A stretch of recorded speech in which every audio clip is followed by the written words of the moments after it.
Assalamualaikum warahmatullahi wabarakatuh. Perkenalkan, nama saya Muhammad Fajarul Munir. NIM saya 1614311 Ya, di sini saya mau mengerjakan tugas TS dari Bapak Wiwit Darulambang, yaitu tentang perkembangan teknologi informasi dan hukum-hukum informatika menurut Murphy, McCalvey, dan hukum Moore. Ya, saya akan menjelaskan dari 4 era perkembangan teknologi informasi terlebih dahulu. 4 era perkembangan teknologi informasi. Penyebab utama terjadinya era globalisasi adalah perkembangan pesat teknologi informasi. Secara garis besar ada 4 periode atau era perkembangan sistem informasi yang dimulai dari pertama kali ditemukannya komputer hingga saat ini. Era pertama atau era komputerisasi. Periode dimulai tahun 1960-an ketika mini komputer dan mainframe diperkenalkan perusahaan seperti IBM ke dunia industri. Pemakaian komputer di masa ini ditunjukkan untuk meningkatkan efisiensi karena terbukti untuk pekerjaan-pekerjaan tertentu menggunakan komputer jauh lebih efisien. Keperluan organisasi yang paling banyak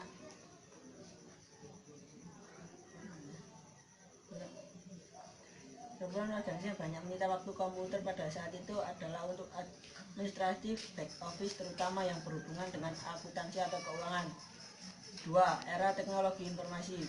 Di awal tahun 1970-an, teknologi PC atau personal komputer mulai diperkenalkan sebagai alternatif pengganti mini komputer. Penggunaan komputer ini di perusahaan tidak banyak untuk meningkatkan efisiensi, namun lebih jauh untuk mendukung terjadinya proses kerja yang lebih efektif. Di era kedua ini, setiap individu di organisasi dapat memanfaatkannya. Kecanggihan komputer seperti untuk mengolah database, spreadsheet, maupun data processing, end user computing. Perusahaan yang telah memanfaatkan teknologi komputer sangat efisien dan efektif dibandingkan perusahaan yang sebagai prosesnya masih dikelola secara manual. Pada era inilah komputer masuk ke babak barunya, yaitu sebagai suatu fasilitas yang dapat memberikan keuntungan kompetitif bagi perusahaan, terutama yang bergerak di bidang pelayanan atau jasa. Di awal tahun 1980-an telah salah satu teori yang paling banyak dipelajari dan diterapkan adalah mengenai manajemen perubahan atau change management. 3. Era sistem informasi. Era seperti ada 2 era sebelumnya lebih menekankan pada unsur teknologi. Pada era manajemen perubahan ini yang lebih ditekankan adalah sistem informasi, di mana komputer dan teknologi informasi merupakan komponen dari sistem tersebut. Ditekankan oleh beberapa ahli manajemen bahwa perusahaan yang menguasai informasilah yang memiliki keunggulan kompetitif dalam lingkungan makro. Organisasi tradisional melihat struktur perusahaan sebagai kunci utama pengukuran kinerja, sehingga semuanya diukur secara hierarkis berdasarkan divisi dan departemen, di mana persaingan bebas telah menyebabkan customers harus pandai-pandai memilih produk yang beragam di pasaran. Pemilihan produk atau pelayanan kepada pelanggan merupakan kunci utama kinerja perusahaan. Keadaan ini sering diasosiasikan dengan istilah manajemen seperti market drive atau customer based company, yang pada intinya sama, yaitu kinerja perusahaan akan dinilai dari kepuasan para pelanggannya. 4. Era globalisasi informasi. Era terakhir ini ke dalam sejarah evolusi teknologi informasi. Pertengahan tahun 1980-an, perkembangan di bidang teknologi informasi. Para praktisi teknologi informasi yang dahulu bekerja sama dengan penelitian untuk memperkenalkan internet ke dunia industri pun secara jujur mengaku bahwa mereka tidak pernah menduga perkembangan internet akan menjadi seperti ini. Transaksi-transaksi perdagangan dapat dengan mudah dilakukan di cyberspace melalui electronic transit dengan menggunakan electronic money. Selanjutnya saya akan menjelaskan tentang macam-macam tentang hukum di informatika atau IT. Teknologi telah berkembang di generasi ke generasi, mulai dari generasi komputer mini, komputer mikro, silent atau server, bahkan sampai saat ini perkembangan internet.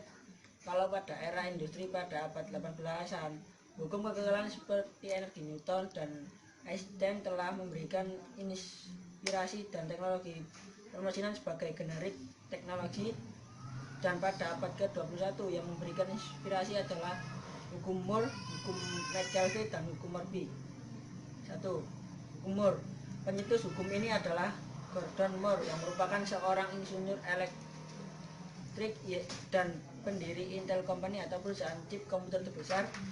Bunyi hukum Moore adalah kompleksitas sebuah mikroprosesor akan meningkat 2 kali lipat setiap 18 bulan setelah sekian dengan biaya konstan. Hal ini telah memberikan pengaruh luar biasa dalam kecepatan perkembangan komputer. Implikasi dari hukum Moore ini adalah usia produk elektronik semakin pendek, produk canggih semakin banyak dan ragam. Keahlian intelektual dapat ditiru sehingga menurunkan biaya secara progresif. Penemuan akan penggunaan transistor pada IC tidak lepas dari manfaat dari hukum yang dilontarkan oleh Gordon Moore ini. Karena dengan pernyataan Moore membuat orang-orang mengembangkan prosesor yang lebih efektif dan efisien. Gagasan yang dilontarkannya mengenai kecenderungan peningkatan pemakaian jumlah transistor pada IC telah memberikan sumbangan besar bagi kemajuan teknologi informasi. 2. Hukum Metcalfe. Hukum Metcalfe ini salah satu teori yang telah mendukung keunggulan bisnis pemasaran jaringan. Hukum Metcalfe dicetuskan oleh Robert Metcalfe yang merupakan pencipta Ethernet Protocol yang komunikasi antara komputer dalam satu jaringan.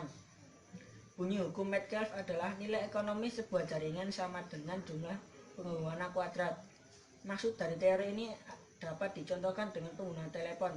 Jika hanya satu telepon, tidak akan ada nilai ekonomisnya karena tidak ada interaksi dengan telepon lain. Jika ada 2 telepon saling terhubung, maka nilai ekonomisnya menjadi 4 karena 2 kuadrat. Begitu pula jika ada 3 telepon, maka nilai ekonominya 3 kuadrat yaitu 9. Implikasi dari hukum tersebut yaitu tentang akses informasi semakin mudah, cepat, dan murah. Jarak bukan pengaruh terhadap ekonomi, sehingga informasi yang dihasilkan dapat ditransmisikan secara kompresionalisasi. Sehingga teori dapat tentang bisnis network marketing tidak lepas dari teori hukum Metcalfe tersebut. 3. Hukum Murphy yang dilontarkan oleh Edward Murphy merupakan adagium yang intinya jika ada suatu yang berpotensi salah, maka hal itu akan salah. 2. Semuanya memakan waktu lebih lama dari seharusnya. 3. Tidak ada yang sesederhana yang terlihat.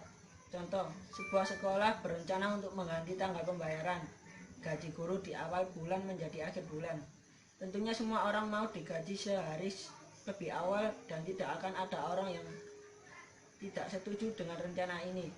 Namun pihak sekolah mendapat respon yang berbeda setelah mereka mengumumkan rencana tersebut. Sekolah segera dihubungi oleh pemerintah mengenai masalah pajak.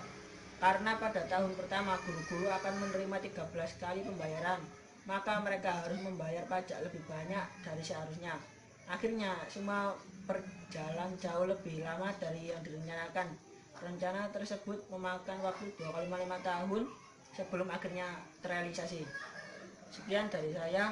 Assalamualaikum warahmatullahi wabarakatuh.